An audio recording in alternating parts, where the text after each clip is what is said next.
Finally, we've got the technology working. Good afternoon, everybody. What I want to talk about is responsible business is good business. I am a businessman, as my introduction already said, and I begin by first explaining what I mean by good business. Good business is generally about the pursuit of profit, and profits rise if either you can increase your sales or if you can reduce your costs. And if you can do both of them at the same time, that's even better. But more important is for profits to sustain, be consistent year on year, month on month, decade on decade. And if that is the kind of business somebody wants to run, then it is very, very helpful for that business. In fact, I would go as far as to say it is absolutely necessary for that business to be responsible. But what do I mean by the word responsible? Well, if you look at the Oxford English Dictionary, you will find that responsible comes with 4 or 5 definitions, but the most important one is which says being capable of fulfilling a responsibility or a trust. That capability you have, therefore you are responsible. Or if you have the authority or the control over delivering that obligation. And the third definition that the OED gives is you are accountable, you are answerable. All those apply to a business. Ultimately, whether it is small or big, whether the business employs 1 person or 1,000 people or 100,000 people, a business behaves collectively as its people make it behave. And when a business begins to believe it is responsible, the collective behavior of the people within the business, as well as the people that business contacts, that behavior tends to change, and that is what makes that business responsible. We talked about answerability and accountability. Well, what and who and to whom is a business accountable?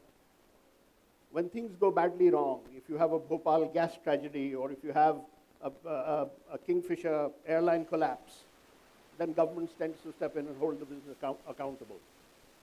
But what happens in the normal day-to-day of a business? Who is holding the business to account?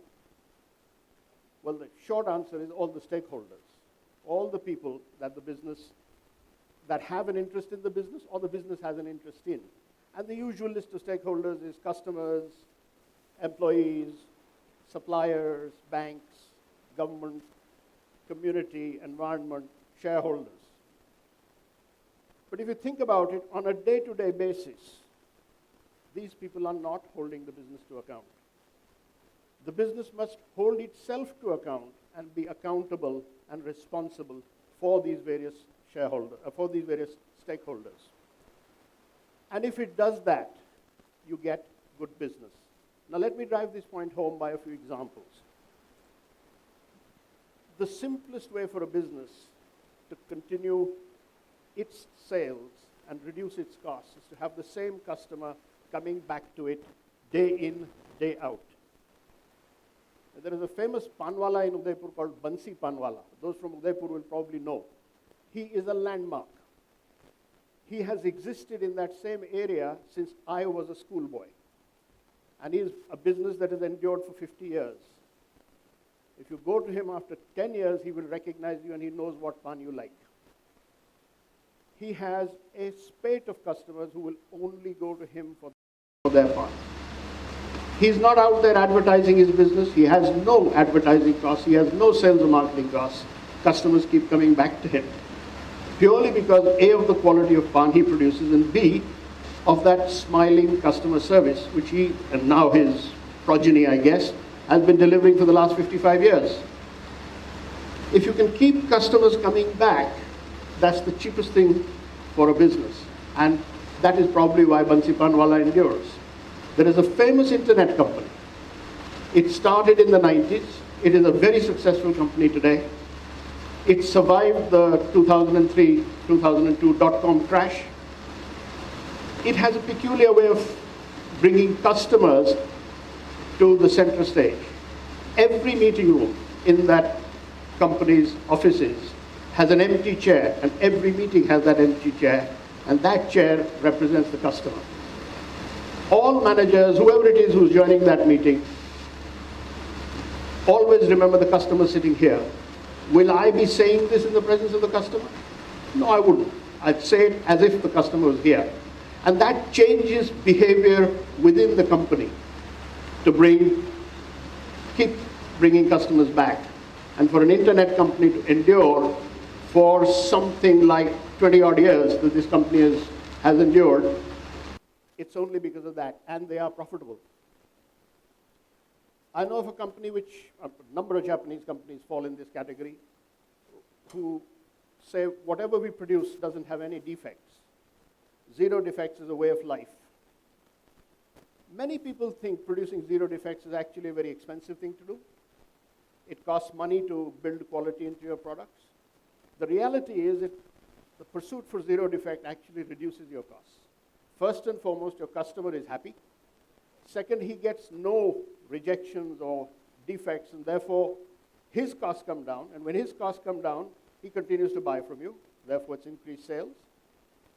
But most important, your own costs come down. Your costs come down because you are producing less defects yourself, your suppliers are producing less defects yourself, and overall, it becomes good business. Therefore, taking responsibility for customers in a variety of ways, I've given you 3 examples here, is good business. Let's look at another stakeholder, employees. How many company annual reports I've read which use the words, our employees are our most important asset. Assets need attention and care, but in many companies, the managing director's Mercedes car gets more attention than employees do. With employees, there is a legal contract and there is an emotional contract. And if you are serious about being responsible to your employees as a business, you ignore that emotional contract at your peril. Some of you will remember newspaper reports about 2 years ago when an IT business issued pink slips, retrenchment notices to a large number of its staff on an SMS, which was probably a low-cost way of sacking employees. If you're in a hurry, that's the way you would do it. But they completely forgot that a large part of the same people, colleagues of the same people, would continue to work for them. Think of the broken emotional contract for the people who remained in the company. Would they really be putting their best in? Or would they be voting with their feet and saying, this is how my company treated my colleagues, maybe I'm next, so I may as well go find another job. Had this company been responsible to its employees, it wouldn't have behaved like that. And it would have had a motivated workforce, which for an IT business is very, very important. Ultimately, IT is about people. A great way to engage even workers is what is known as the quality circles movement. We have a lot of experience with quality circles, and workers, when they're solving the problems on a day-to-day basis, they learn a lot, and they care for what they learn. They become better individuals. A lot of that learning ends up in their homes, and in terms of problem-solving methodologies and things like that. And that is a very positive way to nurture this employee asset.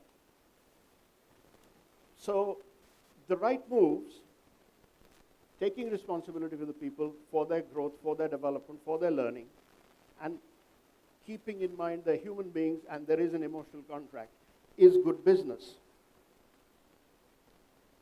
Coming to partners and banks, these days we've heard so many cases where big business has borrowed megabucks and is unable to repay the banks, and the banks are suffering from the so-called non-performing assets. I read a few days ago a statement of one large group which has had to sell a very substantial part of its business empire to repay some of these debts.